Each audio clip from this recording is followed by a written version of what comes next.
Bismillahirrahmanirrahim. I'm gonna keep my camera closed and we're just gonna try to complete these as quickly. Guys, अंग्रेजी खराब हो गई है, इतनी सर्दी है आज. As quickly as possible, ठीक है. आप लोगों ने जब हम लोगों ने अभी पीछे क्वेश्चंस किए ना, तो आप लोगों को अच्छे खासे अभी तक समझ आ चुके होंगे, right? And you should be able to do this with me साथ साथ. So water leaves the end of a hose pipe at point P with a horizontal velocity of 6.6 meters per second, as shown in figure 2.1. सही है. Object बात सही है. Point P is at a height of h above the ground. The water hits the ground at point Q. The horizontal distance from P to Q is 3.5 meters. Easy. Air resistance is negligible. Assume that the water between P and Q consists of non-interacting droplets of water and that the only force acting on each droplet is its weight. Okay, so basically they're saying no fluid friction, okay? No fluid friction, and this is a streamline flow. Streamline flow. इसका मतलब ये होता है कि इसमें कोई भी आपके पास बीच में कोई भी इंटरैक्टिंग पार्टिकल्स एक दूसरे पे फ्रिक्शन नहीं डालते, ठीक है. Explain briefly why the horizontal component of the velocity of a drop of water remains constant as it moves from P to Q. Again, जो हम लोगों ने पहले भी थोड़ी देर पहले भी ये सवाल किया था. The answer is force on the object in horizontal direction remains zero. ठीक है. हमारे पास क्या होता है? It remains zero. Then show that the time taken for a droplet of water to move from P to Q is 0.53 seconds. So again, we have the horizontal velocity, which is 6.6, and we have the distance, which is 3.5. So simply speed time is equal to distance over speed. Distance मेरे पास 3.5 था and speed मेरे पास कितनी थी kiddos? 6.6.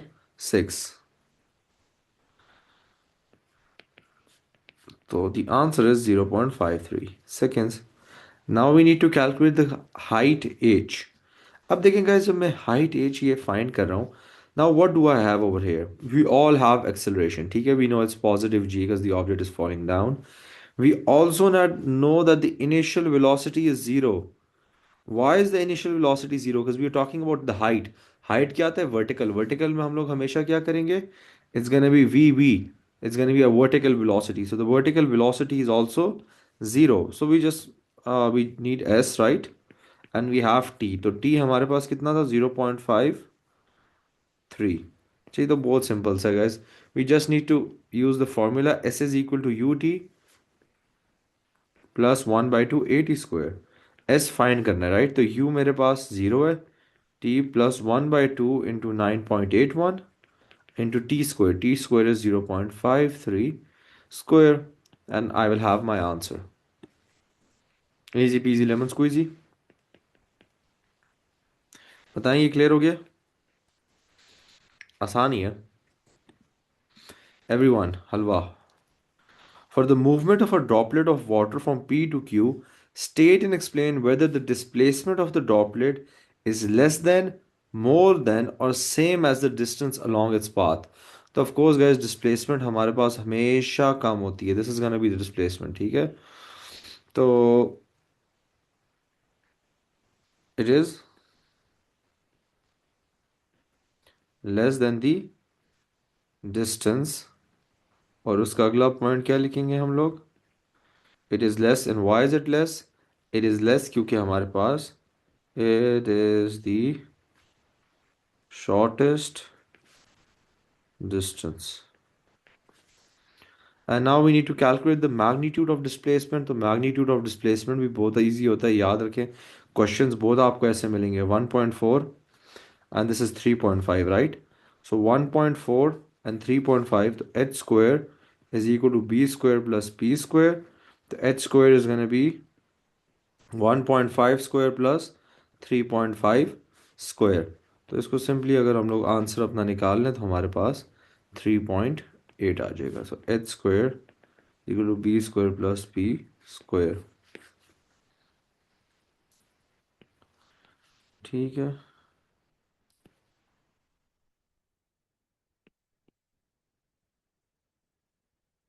Easy. ये question हम अभी के लिए छोड़ देंगे। मैं सिंपल सा बट मिस आउट कराते हैं ज़रा। गाइस मेरा आईपैड की चार्जिंग बहुत जल्दी ख़त्म हो रही है। Let me call my sister to bring its charger.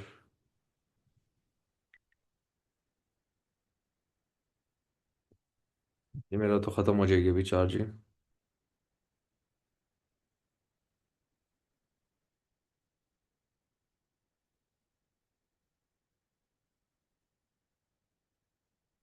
वालेकुम अस्सलाम Almas, how are you doing?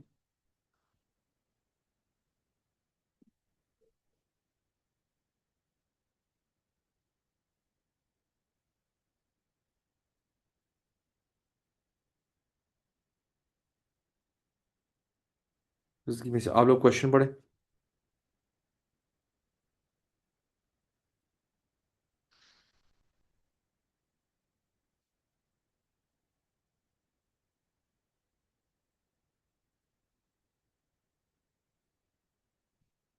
बताएं इसका क्या आंसर है।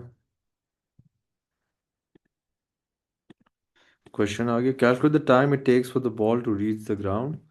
तो उन लोगों ने हमें क्या दिया हुआ, डिस्टेंस दी हुई, right. So we have the horizontal distance and we also have the speed. Speed is equal to 4.9 and distance मेरे पास कितनी है, 180, but this is centimetre. So we gonna convert this, it's gonna be 1.8 metre. Conversion याद रखिएगा, it's very important. तो time is equal to distance over speed. Distance is 1.8, speed is 4.9। Again आप में से कोई पूछेगा सर ये तो आप अभी वर्टिकल क्यों नहीं ले रहे, आप हॉरिजॉन्टल क्यों कर रहे हैं। तो याद है कि टाइम दोनों के लिए सेम होता है, अगर हम हॉरिजॉन्टल के थ्रू करें या वर्टिकल के through, it does not matter. But what matters is कि when we are doing it through vertical we use all the vertical values and when we are doing it through horizontal we use all the horizontal values. ठीक है, बस इसमें एक चीज़ ही होती है। तो इसका आंसर आएगा 0.37। Calculate the vertical component of the velocity of the ball as it hits the ground. तो हम लोगों ने क्या करना है, वर्टिकल कंपोनेंट फाइंड करना है। Now we have the time it takes to fall down, right, and we also have its initial velocity. Initial vertical velocity is 0। We have the acceleration 9.81। सही है। तो अब हम लोगों ने फाइनल फाइंड करनी है ना, तो it's very simple guys. v is equal to U plus A T, basically a is equal to V minus U over T है। वही फॉर्मूला है। इनिशियल मेरे पास 0 है, मैंने फाइनल फाइंड करनी है। ठीक है, तो कन्वर्ट करें तो यही बन जाता है। मैं बता देता हूँ, इसको सिंपल है। तो आप लोग क्या करेंगे गाइस, वैल्यूज पुट करें तो v इज इक्वल टू, ये ज़ीरो हो जाएगा, acceleration 9.81 into 0.37 and the answer is gonna be 3.6 meters पर second. Okay, very simple. Now the question what you are asking is कि सर आई गेट कंफ्यूज कि हमने कब ये वाली इक्वेशन यूज करनी होती है एंड कब हम लोगों ने equation of motion. So remember whenever we have the horizontal distance and we have the horizontal speed, सही है। बस तब आप speed is equal to distance over time simple formula use करती हैं। All these questions are very easy kiddo, these are all the questions from the last 4 years, जो kinematics के questions हैं आपके, every question. So these are all that you get. So if you finding this easy it means you know how to do these. Okay, मतलब आपको पूरा topic आता है। सही है। डायनामिक्स कब करेंगे, पहले एक तो करें ना, फिर करते हैं। आप लोग इधर ये लोग क्वेश्चन करें, मैं इधर चार्जर लाता हूँ।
अच्छा चले।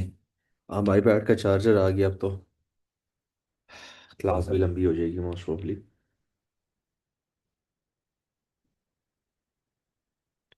ये अब रिसेंट ईयर्स में ना काइनेमेटिक्स के क्वेश्चंस रिलेटिवली बहुत इजी हो गए हैं। ओवरऑल पेपर इजी हो गया if I am being honest. उनको भी पता है कि अब बच्चे थोड़ा डम से ही आ रहे हैं। अच्छा, डिफाइन एक्सेलरेशन। तो rate of change of velocity.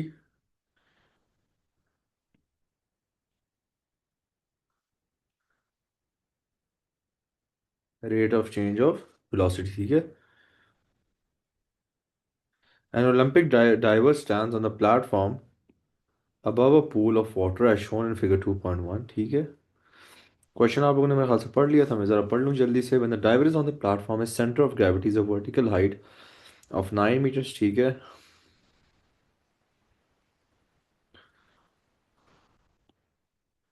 सही है।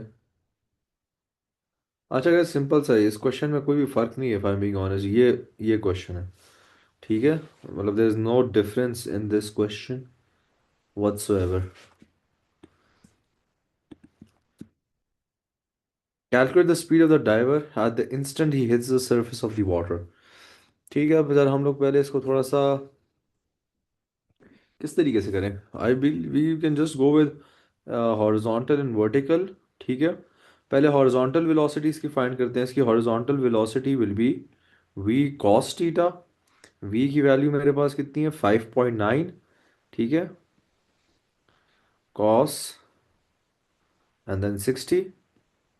इसका मुझे कोई आंसर बता सकता है? 5.9 कॉस 60 का क्या होगा? नहीं, उसकी ज़रूरत नहीं है, मैं आपको दूसरे तरीके से बताता हूँ। उससे आप ना भी करें तो। नहीं, 5.1 तो आंसर नहीं है मेरे ख्याल से इस क्वेश्चन का। इससे अच्छा 5 पॉइंट, नहीं, इससे आपके पास वैसे 2.95 आना चाहिए ना, हाफ हो जाता है। So this is your vertical horizontal velocity, ठीक है। अब इसके पीछे लॉजिक क्या आप लोगों ने सोचना क्या है? देखिए इस पॉइंट पे गाइस, अगर मैंने स्पीड फाइंड करनी है तो किसी भी पॉइंट पे स्पीड फाइंड करने का फॉर्मूला हमारे पास क्या होता है? V square is equal to V square plus V H square, which is basically H square is equal to hypotenuse हम लोग यूज करते होते हैं ना, पाइथागोरस थ्योरम, ठीक है। अब आप लोगों ने बेसिकली क्या करना है, आप लोगों ने देखना है कि इसमें आपके पास क्या किया, आपने ये फाइंड करना है। ये देखें हॉरिजॉन्टल फाइंड हो गई, ये तो चेंज नहीं होती। अब वर्टिकल चेंज होती है, वर्टिकल आप फाइंड करें कि वर्टिकल वेलोसिटी हम लोगों के पास किस तरीके से। अब जो मेरे दिमाग में आ रहा है वर्टिकल वेलोसिटी का, do we have the time और not? Do we have the time? हमारे पास और क्या क्या गिवन है इस क्वेश्चन में?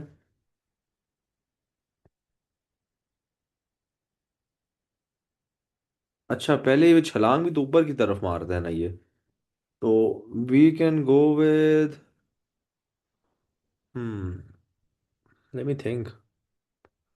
हमारे पास क्या क्या गिवन है? We have R S, we have U, and we have A. Yup, we can go with that. नहीं नहीं, हमें वी स्क्वायर के साथ जा सकते हैं ना। V square is equal to U square plus 2as। Now V in this case is what हमने फाइंड करना है। u हमारे पास क्या होगा? u is gonna be 5.9 sine theta. 5.9 sine theta, sine 60। अच्छा, अब इधर गाइस एक चीज बड़ी इंपॉर्टेंट है, एंड दिस इज समथिंग ना जो बच्चे शायद गलत भी कर दें, ठीक है। अ lot of time students will mess this up. वो क्या है? यू हैव टू, जब आप इसमें वैल्यूज पुट करेंगे, ठीक है। एक सेकंड रुके। अच्छा, इधर आप लोगों ने ना डिस्प्लेसमेंट और जो आपके पास एक्सेलरेशन है, आप लोगों ने उसको ना उसके जो यूनिट्स हैं वो बड़े सही तरीके से पुट करने हैं। कैसे?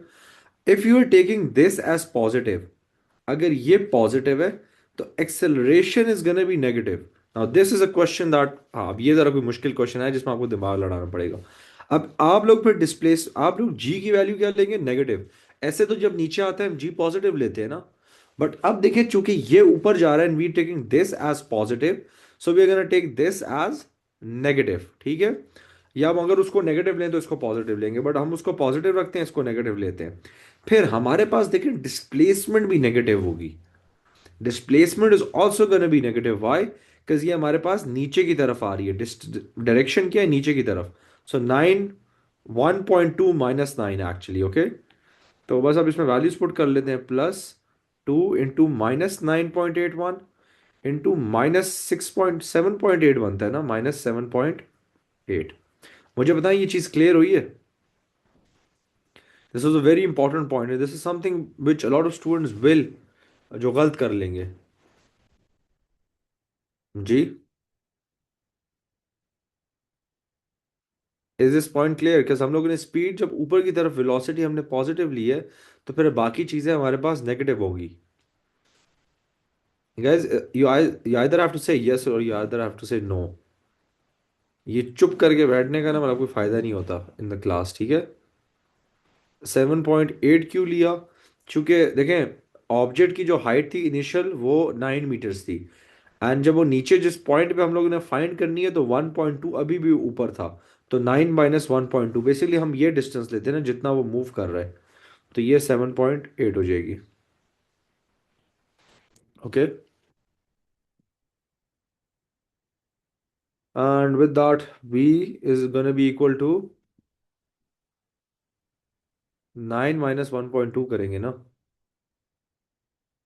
तो इससे हमारे पास आंसर कितना आएगा? किसी ने बताया था अभी, 613 आता है, कितना आता है? कोई बताए जरा।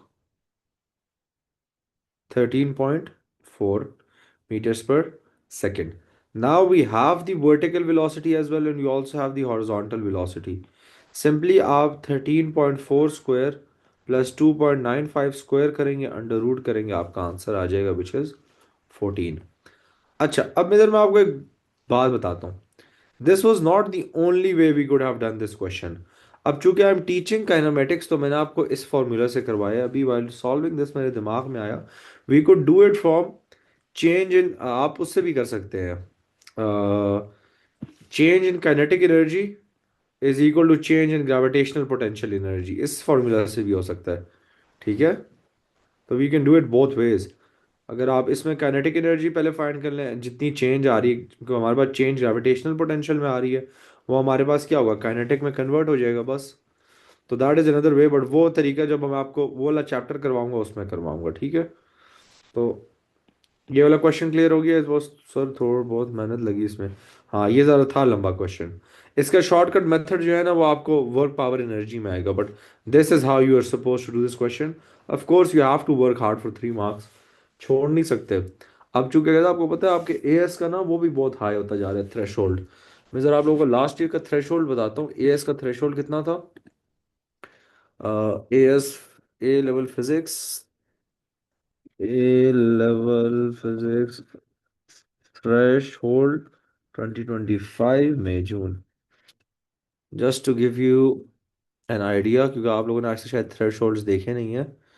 अच्छा, हमारे पास जो गाइज ए का थ्रेशोल्ड था वो था 43, यू नीड 43 आउट ऑफ 60। अब आप लोग कहेंगे यार ये 43 आउट ऑफ 60 लेना तो यार इतनी मुश्किल चीज नहीं है, राइट? ऐसा ही है ना? सबको लगेगा यार 43 तो आ ही जाएंगे, बट नहीं आते गाइस। ऑन एवरेज आपको पता है जो आपका ग्रेड आता है ना वो आपका तकरीबन आता है बी। सही, B is the most common grade in A level physics, सही है, एएस फिजिक्स में सबसे ज्यादा बी। और बी कितने पे आता है? 37 मार्क्स पे आता है। फिर उसके बाद आपके पास सी भी आता है, डी एंड सो ऑन, ई, और फेल भी होते हैं ई से नीचे, मतलब 16 मार्क्स से नीचे भी बच्चों का आता है जिनका यू आता है, ठीक है। अब आप लोग कहेंगे सर ये क्या, 43 तो लेना बहुत आसान है, शायद वो आसान नहीं होता। क्यों नहीं होता? क्योंकि जो चेकिंग होती है वो एग्जामिनर की चेकिंग होती है, आपके स्कूल टीचर्स की चेकिंग नहीं होती। स्कूल टीचर्स ना चेकिंग सही नहीं करते, ये एक बड़ा इशू है। जैसे मैंने आप लोगों को आज बताया, वो हम लोगों ने क्वेश्चन किए, या 30 out of 60 will be a C। तो अभी देखें जो हम लोगों ने seriously if you took- अच्छा मेरी बात सुने, अभी जो हम लोगों ने आज एक क्वेश्चन किया था विच वाज टर्मिनल वेलोसिटी वाला, एंड देखिए आप सब लोगों ने आंसर लिखा था, but none of you except Zara scored a सही आंसर, ठीक है।